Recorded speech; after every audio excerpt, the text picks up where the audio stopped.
आप सभी को राधे राधे, जय श्री कृष्णा। देखिए दोस्तों, आज इस वीडियो में हम जानेंगे तुलसी विवाह की बहुत ही सरल विधि जो मैं आपके साथ शेयर कर रही हूँ। घर पे ही आप बिना किसी पंडित जी को बुलाए आसानी से बहुत ही सरल विधि से तुलसी विवाह कर सकते हो। और देखिए, तुलसी विवाह को लेकर बहुत ज्यादा दुविधाएं उत्पन्न हो रही है। कोई कह रहा है कि 1 तारीख को तुलसी विवाह किया जाएगा, तो कोई बोल रहा है 2 तारीख को 2 नवंबर को तुलसी विवाह किया जाएगा। तो इस बारे में भी मैं आपको बताऊंगी। क्या पूजा के बाद तुलसी जी का दान करना है, क्या पूजा के बाद तुलसी जी हमें घर पर ही रखनी है, या पूजा में रखी हुई सामग्री का हमें क्या करना है, संपूर्ण जानकारी आपको इस वीडियो से मिलेगी। तो प्लीज वीडियो को पूरा देख लीजिए। तो देव उठनी एकादशी से लेकर कार्तिक पूर्णिमा तक आप जो है तुलसी विवाह किसी भी दिन कर सकते हो। अगर कोई भी सखी मासिक धर्म से है और वो देव उठनी एकादशी के दिन तुलसी विवाह नहीं कर सकती, तो उन्हें चिंता करने की आवश्यकता नहीं है। आप कार्तिक पूर्णिमा तक कभी भी जो है तुलसी विवाह कर सकते हो, या फिर आप कार्तिक पूर्णिमा के दिन भी तुलसी विवाह कर सकते हो, जो बहुत ही शुभ दिन है। अब देखिए, एकादशी कब है। पहली बात तो उदया तिथि के साथ जो तिथि आती है उसे ही शुभ माना जाता है। लेकिन 1 तारीख को 9:12 पर एकादशी शुरू हो रही है, तो सूर्य उदय के साथ हमें एकादशी नहीं मिल रही।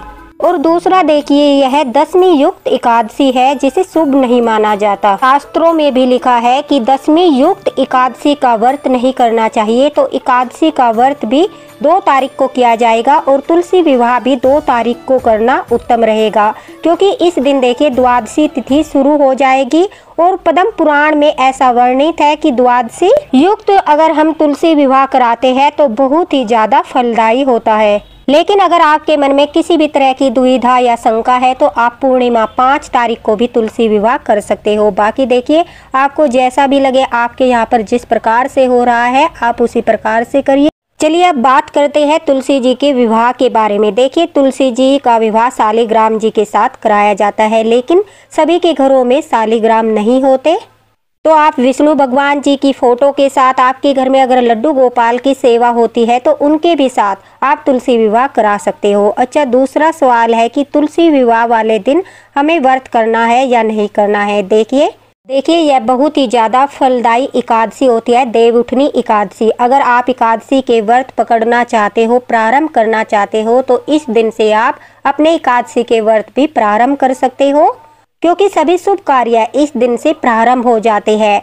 लेकिन अगर आप एकादशी के व्रत नहीं करते और साल में 2-3 एकादशी का व्रत ही कर लेते हो, तो वह भी बहुत ज्यादा फलदायी होता है। उनमें से एक देव उठनी एकादशी भी है, तो आपको व्रत अवश्य ही करना चाहिए। अगर आप व्रत नहीं करते तो फिर आप इस दिन सात्विक भोजन करिए, आज लहसुन का भोजन मत कीजिए। और आप संध्या के समय यह तुलसी विवाह कर सकते हो। तो संध्या के समय 5:30 बजे से लेकर 8 बजे तक आपको तुलसी विवाह करना है।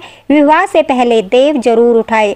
तो यह 2 तारीख का शुभ मुहूर्त है। आप सारी तैयारी आप पहले से करें। जिस समय शुभ मुहूर्त है पूजा का, उस समय आप अपनी पूजा शुरू कर दे, क्योंकि यह बड़ी ही पूजा होती है और इसमें तैयारियों में बहुत ज्यादा समय लग जाता है। तो आप अपना पूरा 16 श्रृंगार करें। अगर आप सुहागिन हैं, 16 श्रृंगार भी नहीं करते, तो आप नई चूड़ियां, बिंदी, सिंदूर अवश्य ही लगाए। लाल रंग के या पीले रंग के वस्त्र पहने, हाथों में चूड़ी अवश्य ही आपको पहननी चाहिए। इतना आप सज सवर कर इस विवाह को संपन्न करोगे, इतना ही आपका अखंड सौभाग्य रहेगा, आपके जीवन में खुशहाली रहेगी और उतना ही आपको श्रृंगार मिलेगा। क्योंकि यह हमारी तुलसी महारानी का विवाह है, हमारे विष्णु भगवान का विवाह है, तो श्रृंगार में कोई कमी नहीं करनी है। आप मेहंदी भी लगा सकते हो। आपको तुलसी विवाह की पूजा अपनी छत पर, अपनी आंगन में, अपनी बालकनी में या घर के अंदर, मंदिर के पास कहीं पर भी कर सकते हो। आप सही जगह पर चौकी लगा लीजिए। आपकी चौकी उत्तर पूर्व दिशा में होनी चाहिए।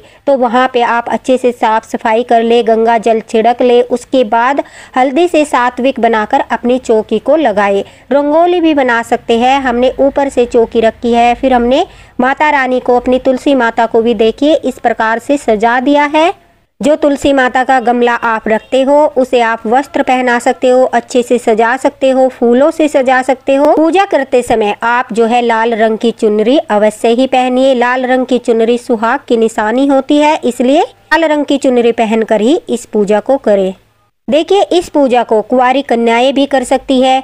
इस पूजा को जो है विधवा स्त्री भी कर सकती है, क्योंकि जगत की जननी माता तुलसी महारानी और श्री हरि विष्णु भगवान जी, इन पर हम सभी का समान अधिकार है। ठीक है, कोई मामूली विवाह नहीं है। तो अगर कुंवारी कन्या इस विवाह को करती है तो कहते हैं उन्हें अच्छे वर की प्राप्ति होती है। सुहागिन स्त्रियां इस विवाह को करती है तो उनका अखंड सौभाग्य बढ़ता है, उन्हें हमेशा सुख समृद्धि मिलती है और दिनों दिन उनके घर में तरक्की होती है। माता लक्ष्मी स्थायी रूप से उनके घर में वास करती है।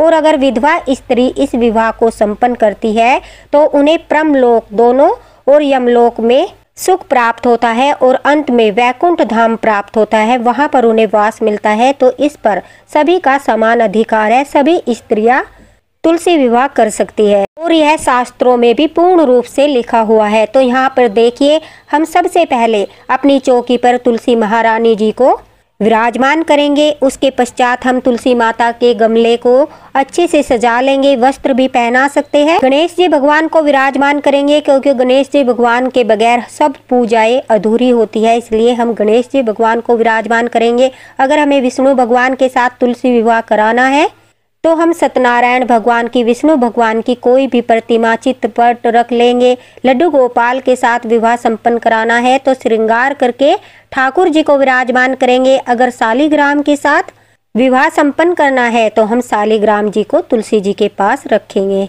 उसके बाद हमें अपने कलश की स्थापना करनी है। देखिए, एकादशी के दिन चावल का प्रयोग नहीं किया जाता, इसलिए सभी चीजों को, अगर आपको आसन देना है, कोई भी आपको जैसे कि कलश स्थापना, दिया स्थापना करनी है तो तिल से या फिर फूल से ही हम करेंगे। चावल का प्रयोग एकादशी के दिन वर्जित माना जाता है, इसलिए देखिए अब हम अपनी कलश स्थापना करेंगे। कलश के नीचे आप फूल रख सकते हो, कलश के नीचे आप तिल भी रख सकते हो। कलश में आपको जो है एक सिक्का, एक सुपारी, एक हल्दी की गांठ डालनी है। उसके पश्चात कलश पर आपको नारियल रखना है। नारियल नहीं है तो आप कोई भी फल भी रख सकते हो। अगर फल भी नहीं है तो फिर आप दिया रखकर दिया स्थापना भी कर सकते हो। देखिए, कलश पर जब हम नारियल रखते हैं तो उसका मुख हमारी तरफ होना चाहिए। उसके बाद आप अशोक के पत्ते से, आम के पत्ते से या फिर पान के पत्ते से अपने कलश को सजा लीजिए। उसके ऊपर आप नारियल रख लीजिए जैसा कि हमने रखा है। यहाँ पर जैसा मैंने बताया आप दीपक भी रख सकते हो, दीप कलश की स्थापना भी आप कर सकते हो। इसके बाद देखिए, विवाह हो या कोई भी पूजा हो, गणपति के बगैर अधूरी मानी जाती है। तो सर्वप्रथम पूजनीय देवता गणेश जी को हम विराजमान करेंगे। फूलों का आसन दे सकते हो आप, तिल का आसन दे सकते हो।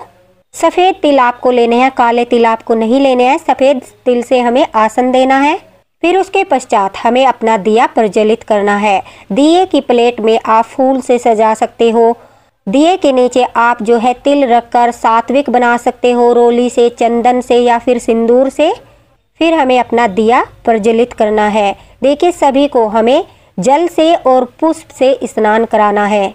स्नान का भाव करते हुए हम जो है शालिग्राम से विवाह करा रहे हैं, तो शालिग्राम जी को नहीं तो गणेश भगवान, विष्णु भगवान, सभी को, माता तुलसी को हम स्नान भाव करते हुए स्नान कराएंगे। लड्डू गोपाल जी को देखिए हमने पहले ही स्नान करा दिया है। तो आप देव उठनी एकादशी के दिन लड्डू गोपाल को पंचामृत से स्नान कराकर उन्हें पीले रंग की, लाल रंग की पोशाक धारण कराए। ठाकुर जी को इस तुलसी विवाह में अवश्य ही सम्मिलित करें। अगर घर में लड्डू गोपाल विराजमान है तो आप तुलसी विवाह में, चाहे आप शालिग्राम जी के साथ करा रहे हो या फिर आप विष्णु भगवान के साथ यह विवाह संपन्न कर रहे हो, अगर घर में ठाकुर जी है तो ठाकुर जी को आपको इस विवाह में अवश्य ही सम्मिलित करना है। उसके बाद देखिए, वस्त्र रूप में हम सभी को कलावा समर्पित करेंगे। श्री नारायण भगवान को, विष्णु भगवान को पीले रंग का वस्त्र पहनाया जाता है। आप कोई भी पटका, चुनरी, गमछा, कोई भी विष्णु भगवान को पीले रंग का समर्पित कर सकते हो। तुलसी माता को आप जो है लहंगा चुन्नी पहना सकते हो या सिर्फ जो है लाल रंग की चुनरी धारण करा दीजिए। इसके बाद आपको एक पुष्प लेना है, एक सिक्का लेना है, थोड़े से तिल लेने हैं। उन सबको हाथ में लेकर हम भगवान का आह्वान करेंगे कि हे भगवान, हे हरि भगवान, हे माता तुलसी, आज हम आपका विवाह संपन्न कराने जा रहे हैं। इस विवाह में हमसे कोई गलती हो जाए, कोई भूल चूक हो जाए तो आप जो है हमें माफ़ करना और आकर इस विवाह को संपन्न करना। इस प्रकार से कलश के सामने आप जो है इन सभी चीजों को छोड़ देंगे, जिससे कलश में हमारे सारे देवता विराजित हो जाते हैं। जहाँ पर हम तुलसी विवाह करा रहे हैं ठीक वहीं पर वरुण देवता का ध्यान करेंगे, गणपति जी का ध्यान करेंगे और अपने हृदय में भाव बनाए कि आपके पुकारने पर सभी देवी देवता वहां पर इस विवाह में विराजमान है, ऐसा भाव अपने अंदर उत्पन्न करें।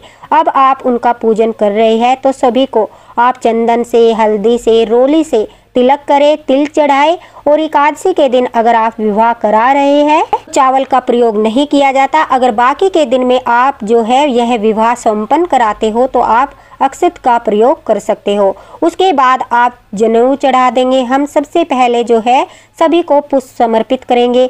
आप किसी भी गुलाब का फूल, गुड़हल का फूल, गेंदे का फूल, कोई भी फूल आपके पास उपलब्ध है वही फूल आप सभी को समर्पित कर देंगे। हमें तुलसी जी को दान में देना है, यह भी काफी लोग पूछते हैं। तो देखिए, अगर आप किसी के घर से लड्डू गोपाल को लाकर यह विवाह संपन्न कराते हो या किसी के घर से शालिग्राम लाकर यह विवाह संपन्न कराते हो तो तुलसी जी शालिग्राम के साथ लड्डू गोपाल के साथ उनके घर चली जाएगी। लेकिन अगर आपके घर में ही लड्डू गोपाल जी है, शालिग्राम जी है, तो आपके घर में ही तुलसी माता रहेगी।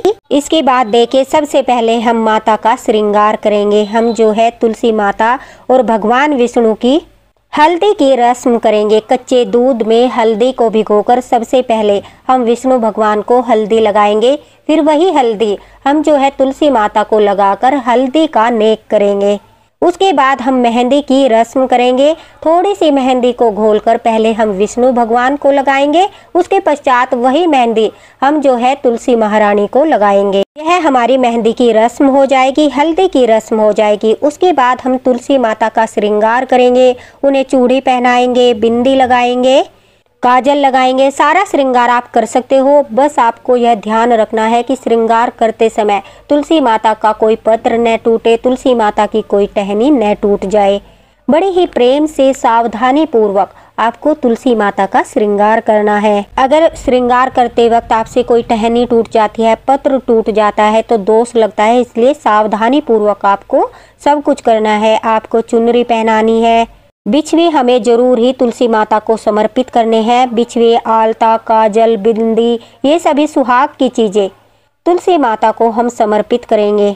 आप सभी श्रृंगार समर्पित करने के बाद तुलसी माता के पास ही रख दीजिए। श्रृंगार करने के बाद उसके बाद जो है भगवान विष्णु जी के लिए पीले रंग का कपड़ा जो हमने उन्हें धारण कराया था, उस कपड़े को हम लेकर तुलसी माता के साथ गठबंधन करेंगे। गठबंधन करने के लिए देखिए, हमें उस कपड़े में हल्दी की गांठ को रखना है, एक सिक्का रखना है और एक सुपारी रखनी है। आप सिर्फ हल्दी की गांठ और सिक्का रखकर भी यह गठबंधन कर सकते हो।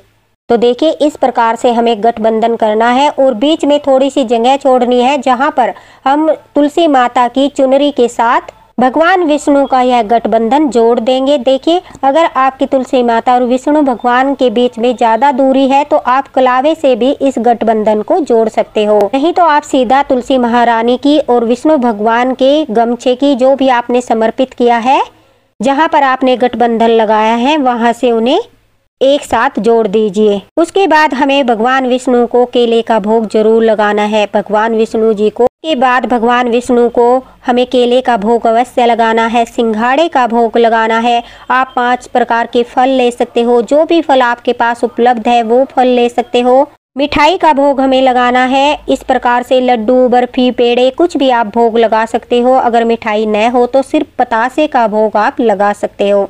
मूंगफली, तिल, सकरी, इन सभी का भोग हमें जो है भगवान को लगाना है। मखाने की खीर, साबूदाने की खीर आज के दिन आप बना सकते हो। गणेश जी भगवान को जो हम भोग लगाते हैं उसमें हम तुलसी दल नहीं रखते, पहले भी मैंने बताया है। लेकिन विष्णु भगवान के भोग में और लड्डू गोपाल के भोग में हमें तुलसी दल अवश्य ही रखना है। इस बात का आप विशेष ध्यान रखिए।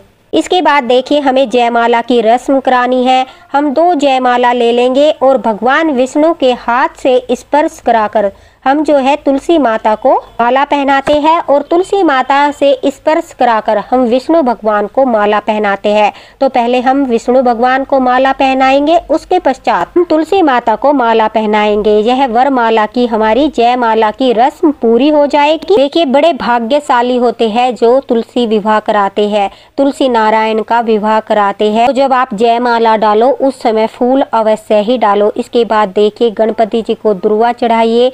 आज के दिन किसी भी पार्क से कहीं से भी आप दुर्वा लाकर गणेश जी भगवान को अवश्य ही दुर्वा समर्पित करें। उसके बाद धूप दीप दिखाकर हम तुलसी महारानी को इत्र लगाएंगे। छोटा सा हम करेंगे क्योंकि जब हम तुलसी विवाह कराते हैं फेरे की रस्म से पहले हमें अग्नि प्रज्वलित करनी होती। तो आप जो है किसी भी बड़े दिए में या फिर आपके पास हवन करने के लिए जो भी पात्र है उसमें कपूर डालकर उस पर लौंग का जोड़ा डालकर आप 5 आहुति सामग्री की डाल दीजिए। 5, 11 या 7 आहुति आप अवश्य ही डालें। देखिए, हमें अग्नि प्रज्वलित करने का नेग अवश्य ही करना है। उसके बाद ही हम फेरे की रस्म करते हैं। अग्नि प्रज्वलित करने के बाद जो है हमें 5 बार या 7 बार उसमें आपको सामग्री अवश्य ही डालनी है। ओम नमो भगवते वासुदेवाय नमः सुहा इस मंत्र के साथ जो भोग प्रसाद आपने रखा है उसमें से थोड़ा सा लेकर आप जो है वो प्रसाद भी इस अग्नि में अवश्य ही चढ़ाए। वहां पर अग्नि प्रज्वलित है, अगर तेज अग्नि जल रही है तो आप उस अग्नि को चौकी के पास नीचे की तरफ भी रख सकते हो। अगर हल्की सी अग्नि प्रज्वलित है तो वहीं पर रखा रहने दीजिए। उसके बाद आप जो है फेरे की रस्म कराते हैं। अगर पति पत्नी इस फेरे की रस्म को कराते हैं तो देखिए, जो स्त्री होती है वो तुलसी महारानी जी का पौधा लेती है और विष्णु भगवान जी को पुरुष लेते हैं और फेरे की जो है यह रस्म पूरी करते हैं। इस दिन दीपदान का बहुत अधिक महत्व होता है, तो आप इस दिन दीपदान भी कर सकते हो। कोई नहीं है आपके साथ तो आप नारियल से फेरे करा सकते हैं। नारियल 7 बार घुमा करके फिर आप फूल ले सकते हैं। फूल को भी 7 बार घुमा करके आप फेरे करा सकते हैं। मानसिक रूप से आप बैठकर हाथ जोड़कर भाव बनाए, इस तरह से भी आप फेरे करा सकते हो। इसके बाद जो है सिंदूर दान करने की रस्म होती है। आप एक सिक्का लेकर विष्णु भगवान के हाथ से स्पर्श कराकर सिंदूर लेकर तुलसी माता को समर्पित करें, यानी तुलसी माता को सिंदूर लगाए। सोने की अंगूठी, चांदी की अंगूठी से भी आप यह सिंदूर दान कर सकते हो। 5 बार या 7 बार आपको यह सिंदूर दान करना है। पूजा में आपको दक्षिणा अवश्य ही रखनी है। हाथ जोड़कर क्षमा याचना करनी है, प्रार्थना करनी है कि हमसे कोई गलती हो गई तो उस भूल के लिए हमें माफ कर दीजिए। उसके बाद देखिए, कन्यादान की रस्म की जाती है। तो कन्यादान में देखिए, बेटी के विवाह में जो है हम सोना चांदी खर्चा करते हैं, उसी तरह से आप साड़ी, भगवान विष्णु के लिए पैंट शर्ट का कपड़ा, माता तुलसी के लिए कोई साड़ी, बिछवे, बर्तन, ये सभी चीजें जितनी आपकी सामर्थ्य है अपनी सामर्थ्य के अनुसार दान दक्षिणा 101 रुपये जितनी भी आप कर सकते हो, जितनी आपकी सामर्थ्य है अपनी सामर्थ्य के अनुसार आपको दान दक्षिणा जरूर करनी है। भगवान विष्णु के लिए पैंट शर्ट का कपड़ा, बर्तन आपको अवश्य ही देने हैं। किसी भी बर्तन को खाली नहीं रखना है। उसमें आप ड्राई फ्रूट डाल दीजिए, पतासे डाल दीजिए। फिर उसके बाद जो है सभी को एक साथ आप कन्यादान के रूप में रख दीजिए। तो हमें यह चौकी जो है अगले दिन हटानी है, उसी दिन इस चौकी को नहीं हटाया जाता। नारियल को हम प्रसाद के रूप में बांट देंगे और जो कन्यादान के लिए हमने सामान निकाला था उसे हमें दान करना होता है। पारण के समय हम उसे दान करते हैं। जो मालाएं हमने तुलसी माता को पहनाई थी, विष्णु भगवान को पहनाई थी, उन्हें संभाल कर रखना है। जब सूख जाए तो हम गमलों में उन्हें डाल देते हैं, लेकिन भूल से भी उन्हें फेंकना नहीं है। जो भी प्रसाद हमने चढ़ाया था उसे सभी को घर में बांट देना है प्रसाद रूप में। नारियल को भी बांटना है। बाकी सुहाग में जो हमने चीजें चढ़ाई है उसमें से सिंदूर, बिछवे और चूड़ी हमें स्वयं रखनी है। बाकी का श्रृंगार आप जो है बांट भी सकते हो, स्वयं भी रख सकते हो। जो दान हमने रखा था कन्यादान, वो आप जो है अपनी जेठानी को, अपनी नंद को, अपनी सास को दे सकते हो, पंडित को दे सकते हो, किसी गरीब को दे सकते हो। किसी गरीब की कन्या की शादी में भी आप वह दान दे सकते हो। देखिए, यह सब चीजें हमें दान करनी है। यह कोई मामूली दान नहीं होता, यह महादान होता है।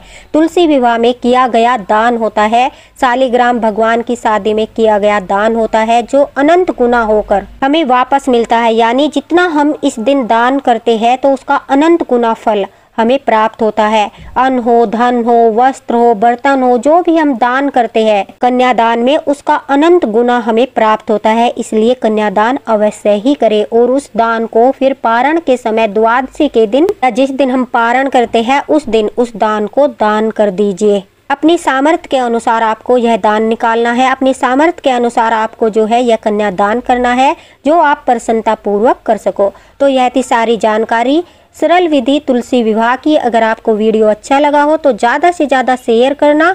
आपको कोई दुविधा है तो आप कमेंट बॉक्स में पूछ सकते हो, आपको रिप्लाई जरूर मिलेगा। अगर आपको यह तुलसी विवाह की विधि पसंद आई है तो लाइक जरूर कीजिए। कमेंट बॉक्स में राधे राधे, जय तुलसी महारानी अवश्य लिखिए।